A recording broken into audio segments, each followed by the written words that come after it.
27 টাকা করে আলু ইম্পোর্ট করে আপনি 68 টাকা করে বিক্রয় করতেছেন কেন? তার যৌক্তিক কারণ কি? 4,10,000 টাকা। এই যে মাঝখানে যে হাতগুলো ঢুকেছে তারা 4,10,000 টাকা নিয়ে চলে যাচ্ছে। তার ভিতরে জুয়েল ব্যাপারী একজন। 13,53,000 টাকা শুধু মাঝখানের ফড়িয়ারা মুনাফা করেছে 2 গাড়ি আলুতে। দেখাতে ব্যর্থ হয়েছেন, এটা অপরাধ হয়েছে। আপনি অপরাধ স্বীকার করেন? এই অপরাধে আপনাকে 50,000 টাকা আর্থিক জরিমানা করা হলো।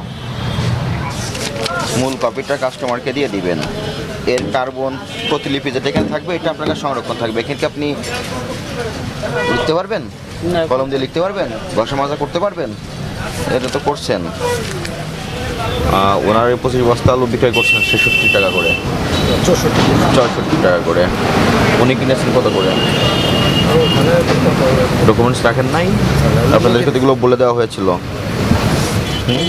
স্টক রেজিস্টার বের করেন।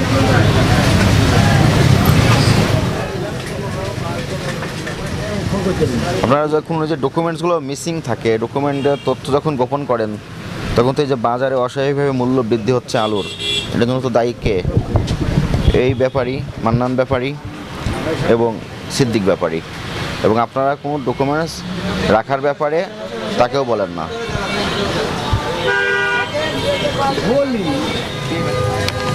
130 কেজি, 65, 8,450 টাকার আলু, 1-2 বস্তা। এগুলো কি ডকুমেন্ট? এগুলো পাঠাইছে।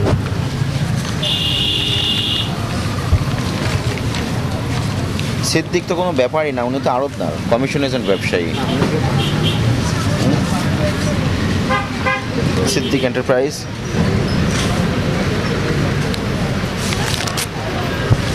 তো ট্রাক চালান, উপরে লেখা ট্রাক চালান, এটা ট্রাক চালান।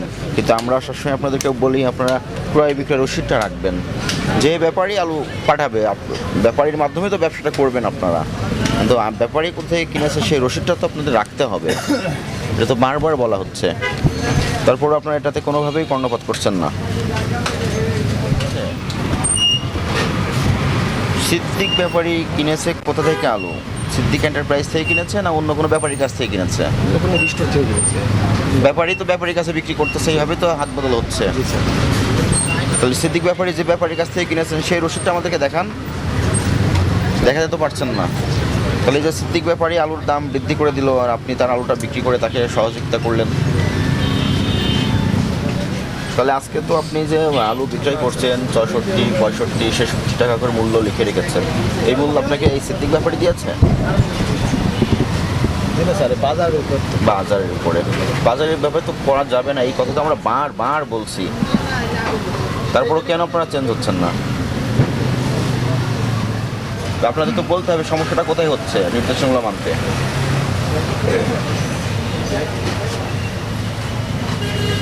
আপনাকে 20,000 টাকা আর্থিক জরিমানা করা হলো ডকুমেন্টস না থাকাই। 45 টাকা দিবেন। এরপর থেকে সংশোধন করবেন। এরপর থেকে সংশোধন করবেন। ব্যাপারে আলু বিক্রি করবেন, ভেরি গুড, খুবই ভালো কথা। তো ব্যাপারী ডকুমেন্টসটা তো রাখবেন। কয়দিন আছে স্যার? কয়দিন আছে বুঝছে না? এর আগে বলে আসছিলাম স্যার, কয়দিন আছে? এর আগেও আপনাদেরকে 2 বার সতর্ক করা হয়েছে, কিন্তু আপনারা কোনো পরিবর্তন আসেন নাই। এই কারণে আজকে আর্থিক জরিমানা করা হলো।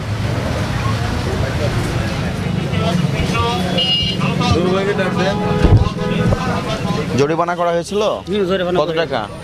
50,000। 50,000 টাকা জরিমানা করে কি নির্দেশনা দেওয়া হয়েছিল? তখন তো আমি ছিলাম না এখানে, বাড়ি ছিলাম। কি করছে না করছেন তো আপনি কিচ্ছু জানেন না। এলসি আলু কার? এলসির পার্টি পাঠাইছে। এলসি পার্টি পাঠিয়েছে। পার্টির নাম কি? পার্টির নাম জুয়েল। কত করে বিক্রয় করছেন? এটা বিক্রয় করছি 65 টাকা। 65 টাকা 1 কেজি। 1 কেজি জুয়েলের আলু বিক্রি করে দিচ্ছেন। জুয়েলের। কত % কমিশন নেবেন? এখানে কমিশন বলতে 1 কেজিতে কত কাটে ভাই? 70 পয়সা বা 80 পয়সা। 70 পয়সা। জুয়েল সাহেবের কাছ থেকে এই আলু এলসি ডকুমেন্টস নিয়েছেন? এলসি ধরেন আমি কিন্তু এর আগে বলে গিয়েছিলাম। ডকুমেন্টস তো ধরেন চালান করে তো পাঠায়, মানে এটা আমি বলি নিয়েছেন কিনা সম্ভবত নিচে কিনা বলতে পারছি জানেন না। না। জানি না। আলুর ডকুমেন্টস দেখাতে হবে। আপনি এলসি আলু বর্ডার দিয়ে যখন ঢুকতেছে অনেক কম মূল্যে বিক্রয় হচ্ছে, এখন তা তো আপনি বলতে পারতেছি না কি। এই আলু কবে ঢুকেছে? আলু নামাইছে আপনার 2 দিন হলো। আপনার এখানে 2 দিন হলো। এখন 2 দিন। আর ইন্ডিয়া থেকে বাংলাদেশে এসেছে কবে? তা আমি কেমনে বলবো, একদিন একদিন আগে। তার মানে আলু তো আসা বন্ধ হয় নাই, আসতেছে। আলু বন্ধ। আজ থেকে বন্ধ। আজকে থেকে আর আলো কে বলেছে এটা? এলসি জায়গাতে আইপি ছিল তাদের ওই পর্যন্ত শেষ। শেষ হয়ে গেছে। এখন আবার আইপি দিলে আইপি দিলে আবার নিয়ে আসতে পারবে। আচ্ছা, আমার রেগুলার করে কিন্তু এই আলুটা আপনার তো জুয়েলের ব্যাপারই, একজন জুয়েল তার আলু বিক্রয় করে দিচ্ছেন, কিন্তু এই আলু ডকুমেন্টস তো রাখার কথা বলা হয়েছিল পূর্বে। আপনি তাহলে আজকে কেন দেখাতে পারছেন না? সবসময় ডকুমেন্টস ডকুমেন্টস তো লাগবে। জরিমানাও তো একবার দিয়েছেন, তারপরে তো আপনি সংশোধন হন নাই। আমরা ডকুমেন্টস তো থাকবে টেবিলে, দুপুর হোক বিকাল হোক রাত হোক, টেবিলে টান দিবে, ডকুমেন্টস বাদে প্রায় লোকে ব্যাংকে গেছে, কারণ এখানে তো ছোট বাজার ব্যাংকে যা, কিন্তু ডকুমেন্টস তো এখানে থাকবে। ব্যাংকে কি সব কিছু সঙ্গে করে নিয়ে গেছে? হ্যাঁ, দোকানে চেয়ার টেবিল বা রসিদ বই সব কিছু ব্যাংকে নিয়ে গেছে। আলু দিয়ে বাই করে আপনি তো এখানে কলম দিয়ে লিখতে পারবেন না। আপনি বিক্রয় করবেন, কাস্টমারকে মূল কপিটা কাস্টমারকে দিয়ে দিবেন। এর কার্বন প্রতিলিপি যেটা এখানে থাকবে এটা আপনার কাছে সংরক্ষণ থাকবে। এখানে কি আপনি লিখতে পারবেন? না। কলম দিয়ে লিখতে পারবেন? ঘষা মাজা করতে পারবেন? এটা তো করছেন। তার মানে আপনি ওই রসিদে লিখেছেন একরকম, এখানে তথ্য করেছেন আর একরকম। না না, অনেক সময় রিক্সাওয়ালারা রিক্সাওয়ালারা ভাড়া দেয় 40টা, ওরা হয়তো 1 টাকা বেশি করে লেখে ইনকাম করে লেনে নেয়। ঠিক আছে, সেটা আপনি এখানে লিখবেন, এই জায়গাগুলো লিখবেন। আপনি প্রথমে একটা রসিদে লিখলেন একরকম, কার্বন কপিতে এসে কলম দিয়ে খোঁচা দিয়ে আরেক রকম করে ফেললেন। কারণ কি? আপনাকে 68 টাকার রেটটা কে দিয়েছে? কে নির্ধারণ করে দিল? পার্টি দিয়েছে। পার্টি কি রেট নির্ধারণ করবে? পার্টি ওখান থেকে মানে যেভাবে বলে আমরা সেভাবে হয়তো বেচার চেষ্টা করি। পার্টিগুলো 200 টাকা বেচা লাগে, তুমি কি 200 টাকা 200 টাকার বেশি নেই। তোমার যা বাজারে খাইছে ভোক্তা যা পার্টি যখন আপনাকে বললো, আপনি কেন পার্টির কাছে বললেন না যে আপনার ক্রয় রসিদ এবং ট্রেড লাইসেন্স আমাকে দেন? এই কথা এর আগে আমি বলে গিয়েছিলাম। আপনি না না না, সাক্ষী এটা আছেন। অবশ্যই তাহলে আমরা তো বারবার আপনাদের কাছে এগুলো বলে যাচ্ছি, ওই রসিদটা তারপর দাও, আপনারা কেন তারপরে যা রাখছেন না? ব্যবস্থা নেওয়ার হেন নেবে, তোমার কোনো ব্যবস্থা নাই। তুমি এখানে 3000 টাকা কামাই খাই রয়েছে, তোমার 40,000 30,000 20,000 10,000 জরিমানা। এ তোমার শত্রু না, এ তোমার পাশের লোক।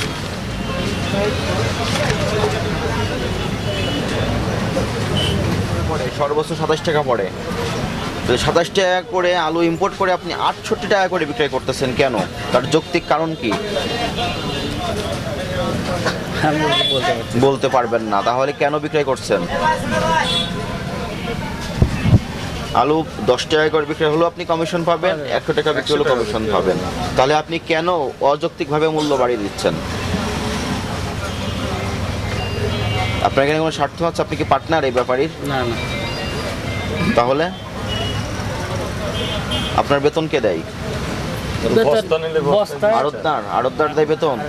আপনি তাহলে আড়তদারের কথা শুনবেন, আপনি কেন ব্যাপারীর কথা শুনে দাম বাড়িয়ে দিচ্ছেন? গোপনে কোনো চুক্তি আছে? না না, তাহলে এগুলো কেন করলেন?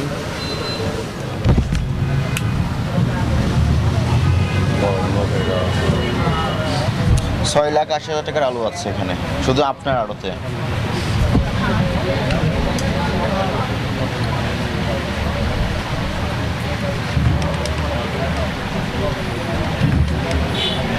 $10,000 কেজি, 27 টাকা রেট ধরলাম, যেটা যৌক্তিক মূল্য ওনার জন্য। 2,70,000 টাকা।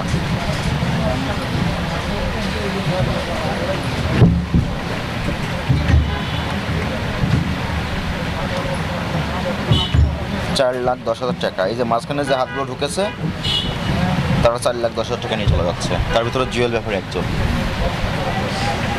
এদের কোনো ট্রেড লাইসেন্স আছে? আপনাদের কি মনে হয়? আমরা তো জানি তাদের কোনো ট্রেড লাইসেন্স নাই, বা তাদের কোনো স্থায়ী ঠিকানাও নাই। আপনাদের একটা ঠিকানা আছে যে আপনি এখানে একটা ঘর নিয়ে ব্যবসা করতেছেন, কিন্তু এই জুয়েল ব্যাপারীদের কোনো এমন ঠিকানাও দেওয়া নাই।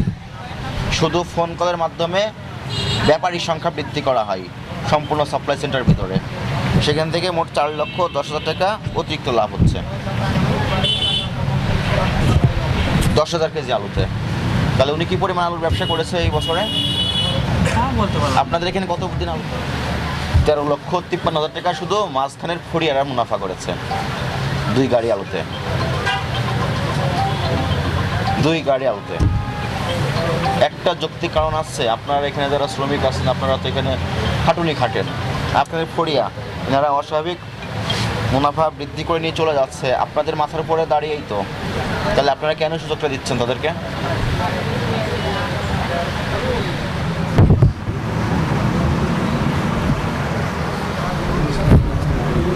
স্বাক্ষর করেন।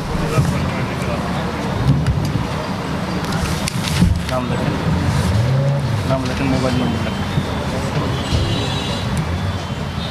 তাহলে তো এটা তো একটা অপরাধ হলো। আপনি অস্বাভাবিকভাবে 800 টাকা করে বিক্রয় করছেন, কিন্তু এর ব্যাকওয়ার্ড লিঙ্কেজটা কি এটা অজানা, ক্রয় সংক্রান্ত কোনো রসিদ না, ডকুমেন্টস দেখাতে ব্যর্থ হয়েছেন, এটা অপরাধ হয়েছে। আপনি অপরাধ স্বীকার করেন?